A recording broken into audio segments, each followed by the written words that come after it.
గతంలో ఎన్నడూ లేని విధంగా జగన్మోహన్ రెడ్డి గారు ఈ మధ్య కొత్త సంస్కృతి తెరదీశారు. ఎక్కడ ఇచ్చిన సంఘటన జరిగినా సడన్ గా అక్కడికి వెళ్ళిపోవటం, తన డిమాండ్లు నెరవేర్చాలని కోరటం. ముఖ్యంగా చూస్తే కనుక వైజాగ్ సంఘటన, ఏదైతే ఫిషరీస్ బోట్లో మిస్ అయిన జాలర్లకి ప్రభుత్వం ₹1,00,00,000 ప్రకటించాలి అంటాం. లేదంటే కనుక ఒక 3 సంవత్సరాల్లో కళ్ళు మూసుకోండి, 3 సంవత్సరాల్లో నేను అధికారంలోకి వస్తాను, 1 నెలలో నేను చేస్తాను అని చెప్పి ఆయన చెప్పటం. ఎలా చూడాలంటారు అసలు ఇదంతా? మరి గతంలో ఏ రోజు కూడా మత్స్యకారులు గల్లంతైన సందర్భంలో కానీ వాళ్ళందరికీ ఏ రోజు నష్టపరిహారం కూడా అందించిన జగన్మోహన్ రెడ్డి గారు ఈ రోజు అకస్మాత్తుగా కోరటాన్ని ఎలా చూడాలంటారు? జగన్మోహన్ రెడ్డి గతంలో మరి పల్లెకారులని చాలా హింస పెట్టిన సంగతి మనందరం కూడా చూసాము. ఇవాళ ఆయన ₹1,00,00,000 ఇవ్వండి అని చెప్పేసి చెప్పడం చాలా తేలికైన పని. ఎందుకంటే మనం చూసాం, వెంటనే ప్రభుత్వం స్పందించి వారందరికీ కూడా ఎవరైతే చనిపోయారో వారి ఇంటికి వెళ్ళి వాళ్ళందరినీ కూడా పరామర్శించి వెంటనే ప్రభుత్వం వారికి ఇవ్వాల్సినటువంటి డబ్బుల్ని కూడా మరి ₹10,00,000 చొప్పున వారందరికీ కూడా ఇవ్వటం జరిగింది. ఇవాళ ఈయన వచ్చి ముసలి కన్నీరు కారుస్తూ ₹1 కూడా వాళ్ళకి ఎవరికి కూడా ఇంతకుముందు ఎవరికి ఇవ్వనటువంటి వ్యక్తి ఇవాళ ముసలి కన్నీరు కారుస్తూ ఉన్నాడు. అంటే మత్స్యకారుల కోసమే ఆయన పుట్టినట్టుగా, మత్స్యకారుల కోసమే సేవ చేస్తున్నట్టుగా చెప్పటం అనేది చూస్తూ ఉన్నాం. ఈ మధ్య ఇటీవలే ఇట్లాంటి విషయాల్లో ఆయన ఇంతకుముందు చేయలేని విషయాన్ని మాత్రం చెప్పడు ఎవరికి. ఇప్పుడు చేయలేదని చెప్పేసి ₹1,00,00,000 ఇవ్వాలని చెప్పేసి డిమాండ్ చేస్తున్నటువంటి వ్యక్తిని ఇవాళ మనం గమనిస్తూ ఉన్నాం. ప్రజలందరూ కూడా తెలుసు, ఇది సాధ్యం కాని విషయాన్ని చెప్పటం అనేది అది ఎవరు కూడా దాన్ని, ఆయన చెప్పిన విషయాన్ని ఎవరు కూడా స్పందించట్లేదు. కేవలం ఆయన సాక్షి పేపర్లో మాత్రమే రాసుకున్న సంగతి మనందరం కూడా చూసాం. అలాగే ప్రభుత్వం తన యొక్క హద్దుల్ని ఉంటాయి, కొన్ని నియమాలు ఉంటాయి. ఆ నియమం ప్రకారం వాళ్ళు చేయాల్సిన విధంగా వారు సహాయం చేశారు. అది కూడా కాకుండా ఇంకో మాట కూడా చెప్పారు కలెక్టర్ గారు, ఎవరైతే చనిపోయిన కుటుంబంలో వాళ్ళందరికీ కూడా ఈ అవసరమైతే రేపు టిక్కో హౌస్ ఇస్తా ఉన్నారు. తర్వాత వాళ్ళ కుటుంబంలో చదువుకున్న వారు ఉంటే ఉద్యోగ అవకాశం కూడా కల్పిస్తామని చెప్పేసి చెప్పారు. కానీ ₹1,00,00,000 అయితే సరిపోదు. ఇలాంటి సేవ, ఇలాంటి కార్యక్రమాలు చేస్తేనే ఆ కుటుంబం అభివృద్ధి చెందుతుంది.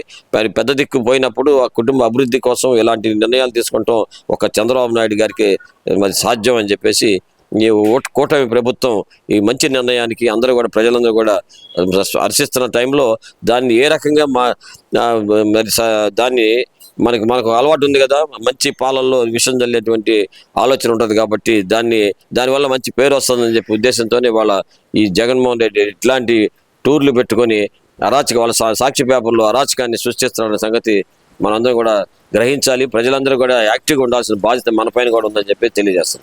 అంటే అదే సందర్భంలో ఏదైతే కనుక మాజీ మంత్రి సిదిరి అప్పలరాజు గారి కుమారుడు చేసిన యాక్సిడెంట్ వల్ల చనిపోయిన గొర్రెల కాపరి కుటుంబాన్ని పరామర్శించాల్సింది పోయిన జగన్మోహన్ రెడ్డి, చిన్నపిల్లాడు చిన్న యాక్సిడెంట్లు జరుగుతూ ఉంటాయి, అంత మాత్రాన అరెస్ట్ చేస్తారా అనే మాట మాట్లాడటాన్ని అసలు ఎలా చూడాలంటారు? జగన్మోహన్ రెడ్డి అంటేనే ఇటీవల మన ఆంధ్రప్రదేశ్ ఉన్న ప్రజలందరూ కూడా గొడ్డలి పార్టీ అని ఒక పేరు పెట్టారు. వైఎస్ఆర్ పార్టీ అనేది, కాంగ్రెస్ అనేది మర్చిపోయారు జనం అంతా.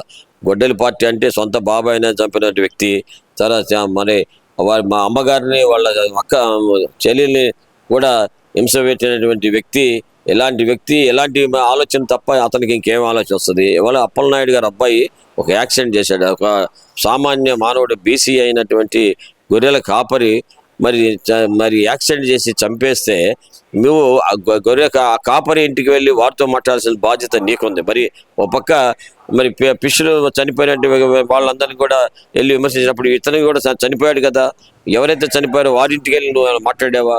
అట్లా కాకుండా నీ పార్టీ మాజీ ఎమ్మెల్యే కాబట్టి నువ్వు ఆ పిల్లవాడు చిన్న పిల్లవాడు కాబట్టి అలాంటి విషయాల్లో పోలీసులు చూసి చూడకుండా పోవాలి, అది పట్టించుకోకూడదు అనేటువంటి చెప్తా ఉన్నావు. అసలు నువ్వు ఒక ముఖ్యమంత్రి హోదాలో గతంలో ఎలా చేసావనే దానికి ఇదే ఉదాహరణ.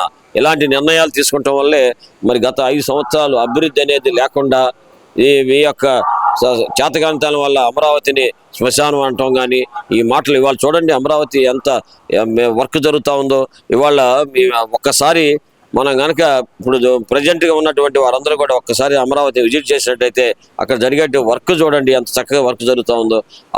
ఇలాంటి చెడు మాటలు చెప్పి దీన్ని డైవర్ట్ చేసేటువంటి రాజకీయ వ్యక్తిని ఇంతవరకు చూడాల.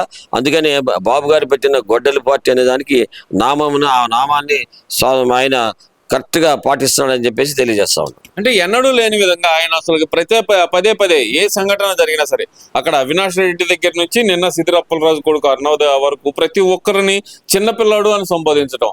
అంటే ఇక్కడ మిస్ అయిపోయిన 24 కేసులు ఉన్న సాయి కృష్ణని కానీ, లేదంటే గనక తెనాల్లో గంజాయి బ్యాచ్ ని పట్టుకున్నప్పుడు వాళ్ళు చిన్నపిల్లలని మాట్లాడటం కానీ, ఏంటంటారు ఈ చిన్నపిల్లలు అనే మాట ఎందుకని వాడుతున్నారు అనుకోవచ్చు అంటారు?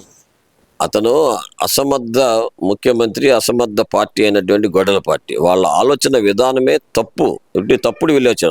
అసలు చిన్నపిల్లప్పుడే మనం చాలా జాగ్రత్తగా చూడాల్సిన బాధ్యత ఉంది.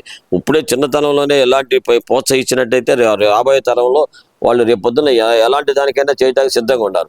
అంటే ఇతని ఉద్దేశం ఏంటంటే ఇలాంటి పిల్లలందరినీ కూడా, అమాయకంగా ఉన్న ఈ పిల్లలందరినీ సపోర్ట్ చేసి రేపు వాడి చెడు మార్గంలో పంపించి తన గొడ్డల పార్టీకి ఉపయోగించుకోవాలనే ఆలోచనతో ఉన్నట్టుగా మాకు అర్థమవుతుందని చెప్పి తెలియజేస్తున్నాం.